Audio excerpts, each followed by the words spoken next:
Noong December 5, 2004, na-hire ako bilang security consultant sa Ako Bicol Party List or AKB kay Congressman Saldico.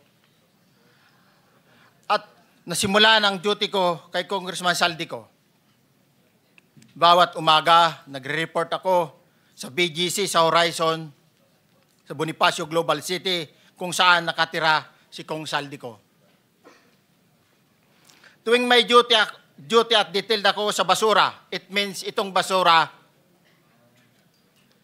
ito yung box ng pera na pinag-uusapan natin sa kasalukuyan. Mr. Gutesa, mag-stick ka lang sa binabasa mo. Huwag ka nang nag-a-adlib. Kung ano yung nandito, basahin mo lang. Yes, Your Honor. Tuwing may duty detail ako sa basura, pumupunta kami sa 28 Ladybug Corner, Dragonfly, Valle Verde 6, Pasig City. Tagabuhat lang ako ng malita ng basura. Ang ibig sabihin ng basura ay malita na may lamang pera. Ang bawat malita ay may lamang humigit kumulang 48 million pesos.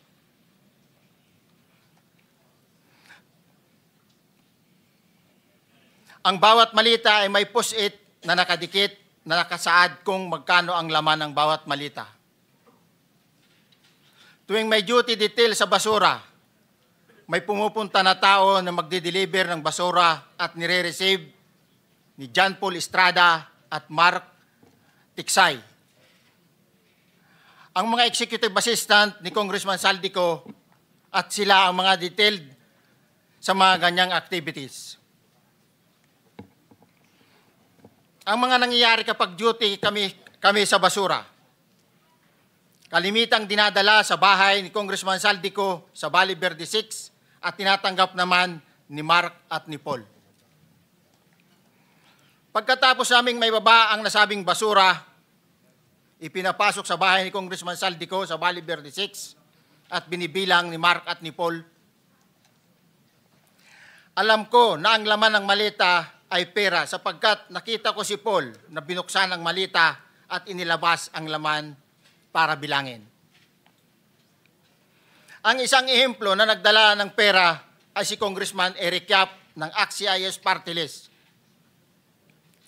46 na malita ang dala niya sa bahay ni Congressman Saldico sa Valle Verde 6. Pagkatapos mabilang, isinakay namin sa mga sakyang patungo sa Horizon Residence sa Taguig. At dumiretso kami sa basement upang may baba ang nasabing basura. Bago ibaba ang nasabing basura, ito... Merong napuputol sa binabasa mo eh. Huwag kang magmadali. Huwag kang magmadali. Naputol na... Ulitin mo yung paragraph 20.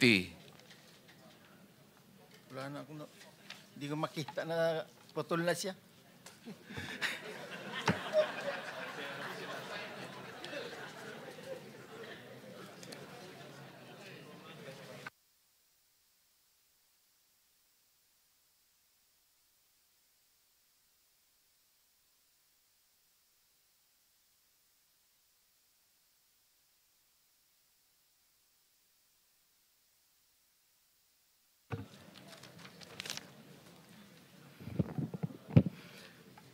Pagkatapos, mabilang ang sinasakay namin sa mga sakyang patungo sa Horizon Residence, Taguig.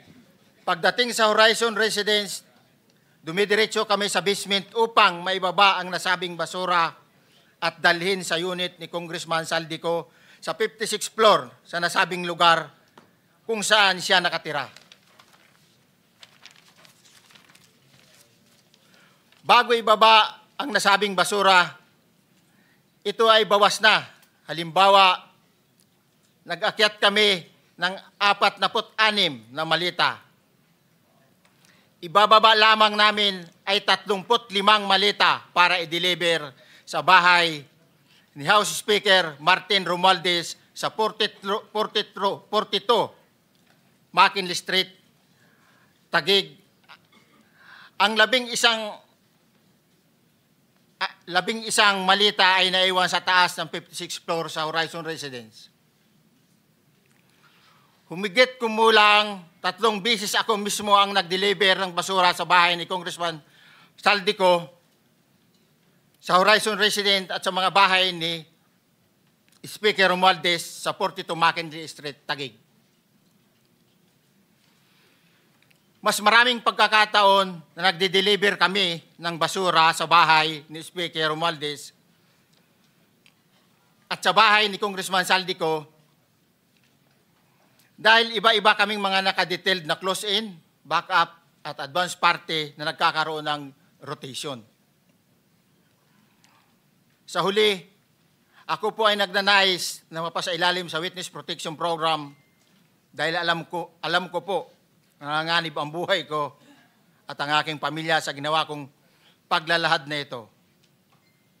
Sa katotohanan na ang lahat ay nilagdaan ko, ang salaysay na ito ay kusang loob at walang anumang pamimilit at bunsod lamang ng hangarin matulungan ang ating bansa.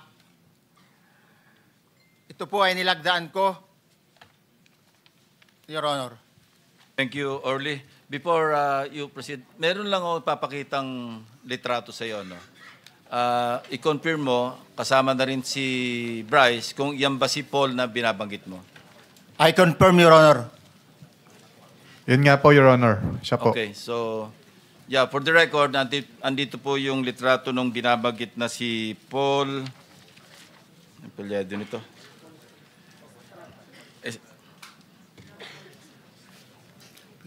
John Paul Estrada, hindi ba? Yes, Your Honor. Oh, sige. Thank you very much. You may continue, Senator Marcoleta. Thank you, Mr. Chair. Mr. Gutesa, dito sa iyong paglalahad ay gumawa ka ng isang paghalimbawa. Inihalimbawa mo si Congressman Eric Yap, ngunit isang tagpo lang yun eh. Ikaw ay na-hire ni Representative Saldico, sabi mo rito, ay December 5, 2024 pa.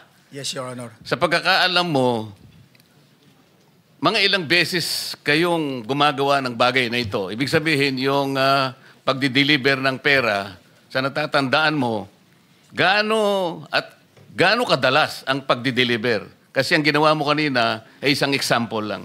Pwede mo bang ipaliwanag? Your Honor, minsan kasi pag-duty kami, ang actual ko na delivers talaga sa bahay ni Congressman Romualdez is 3. Tapos pag may duty kami, nagkakaroon ng detailed. Minsan namumonitor ko doon sa group chat namin, may basura tayo deliver. Minsan namumonitor ko siya is 3 times a week ang delivery doon sa Forbes, sa bahay ni Kung Romualdez. Yung pera minsan nanggagaling lang doon sa Horizon sa taas, ibinababa. Tapos may detail lang na tao, namumonitor ko naman sa GC namin. Kaya nalalaman ko yung movement ng tropa, kung ano yung sinasabing basura ng delivery.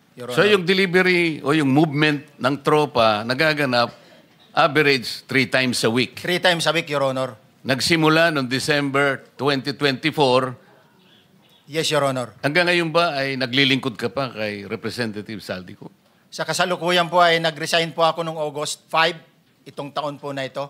So, maliwanag ba ang ibig mong sabihin para sa kapulungan ito ay nag-a-average ng 3 beses sa loob ng isang linggo ang pagdi-deliver ng pera kay Representative Saldico at tuloy-tuloy naman doon sa bahay ni former Speaker Martin Romualdez sa ganong rate, ganong beses, 3 beses sa loob ng isang linggo. Yes, Your Honor. Magmula December 2024 hanggang ikaw ay mag-resign noong August 2025, this year. Yes, Your Honor.